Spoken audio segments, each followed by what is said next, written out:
Rob Neill is managing director of the Neo-Futurists, a company perhaps best known for Too Much Light Makes the Baby Go Blind, a regular theatrical event in which the cast creates and presents no less than 30 necessarily brief plays in the span of 60 minutes. He's been with the company since 1995 and works with a number of other New York-based companies as well. Please welcome Rob Neill. Hey, thanks so much. Welcome to the program. Now, full disclosure, a number of years ago, I panned Too Much Light Makes the Baby Go Blind for Time Out New York, and as I recall, the basis was that the audience was enjoying itself too much. Touche. Yeah, I was wondering if we would mention that. We took that as ammunition to continue our quest to, I think, be the sugar cereal amped up kids that you reviewed us as, trying to pitch our wares to whatever listen. So criticism does serve a vital function in our society. Yeah, well, the great thing is that our show changes all the time, so we could, you know, lick our wounds and write a play in response to your review, and then, you know, continue to try to do what we need to do to keep the people entertained. So that's an illustration, because, you know, for folks who haven't seen your show, right? That would be an illustration of, you know, describe the process. What's it like when you sit in the theater and watch Too Much Light? We attempt to perform 30 original plays in 60 minutes, and Too Much Light Makes the Baby Go Blind.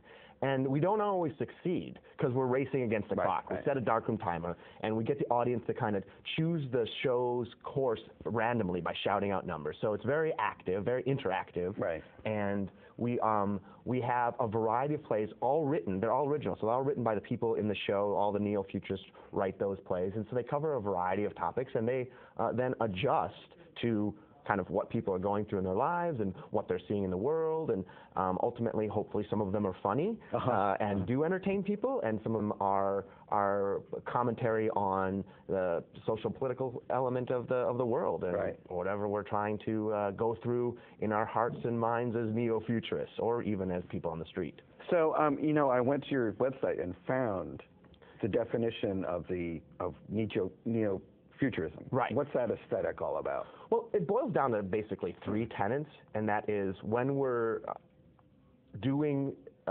plays or performance neo-futuristically, we are who we are where we are, and we're doing what we're doing. In other words, not so much playing a character, not in some imaginary reality. Right. Yeah. Wow. Yeah, and ultimately, you know, we're embracing a whole bunch of different theatrical styles. I mean, we take some from our namesakes, the Futurists. We take the, you know, the love of industrial machinery and routine and we simultaneity. Right. But we try to leave the fascism out of our work. And, you know. Oh no, you have to put it in. Embrace fascism and misogyny. Is that the soundbite we're going to get from this? Oh. This is it's public access. Put it in. So you have a film clip, right? Oh yeah. Yeah. We have a short play in which I believe Joey discovers that he's a loser, and it doesn't have any dialogue. It's very much a visual piece set to music that I think that a lot of people can relate to. It's a common occurrence. We try to take the very mundane, universal things in people's lives and highlight them in some of our plays, and I think this is a great example of what that is. Great. Yeah. Okay, well, let's take a look. All right, let's see it. He was, by extension, a loser. Go!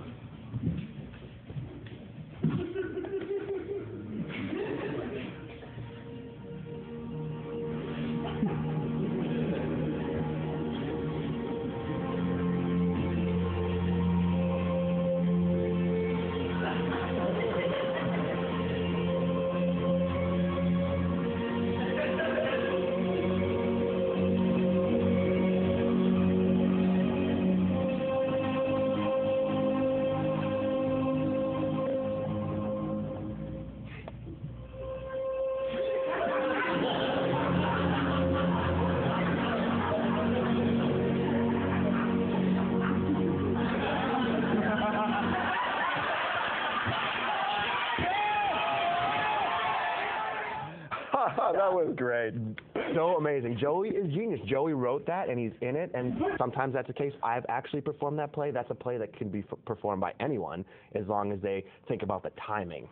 It's really about making sure that you have all the elements, you know, that you're doing it right on the cue, so you have that moment at the end, and then the audience goes nuts. Can you tell me the origin of Too Much? Who thought it up? Oh yeah. It actually is as we're celebrating our 5-year anniversary of this incarnation. I mean, we started the kind of Roanoke version of Too Much Light in 1995 in New York. It originated 20 years ago in Chicago by Greg Allen. He developed it, and they started off, and they now actually continue to do it, and they actually do it 3 nights a week. It's interesting. 5 years for us, 20 years for them, 100 years for the Futurist Manifesto, all this year. Wow. When did the Neo-Futurists, I mean, when was the company formed? In 88. 88, okay. Yeah. 88, 89. That's what it works out to. And you do stuff with other companies as well? Yeah, well, we do things besides Too Much Light. I mean, we try to have main stage productions. We're doing co-production with The Ontological in October this year, which will be kind of a musical play about Laika. What's it called? Laika Day in Space. All right. Yeah. Is Richard Foreman directly involved? No, he's not directly involved. Yeah, it's part of the Incubator series. Oh, right. Yes, I've seen a couple of shows. Yeah. And so we've had that. We've done stuff with Vampire Cowboys, part of their revamped series, and actually Laika came out of a short 10-minute play with them. Yeah. I've worked with Inverse Theater back in the day, early on in the Fringe, working with Kirkwood Bromley and some of the Icarus and Aria. It did Icarus and Aria. Yeah. That's a great play. Yeah, it was fun, and I did Doughboy in the Fringe as well, which was boy, that was a while ago as well. What was Doughboy about? Doughboy was about soldiers in World War I. So it was a great excuse for Heather, who wrote the play, to get 13 guys in wool in a hot box down on Grand Street and just see them sweat and portray war. Yeah, there's a sadomasochistic element to doing shows in August. Yeah, especially down at the Henry Street Settlement where you get that. Well, far out. Well, thank you so much for coming to the show. Good luck with the Ontological project. Oh, my pleasure being here. Thanks so much. Rob Neill.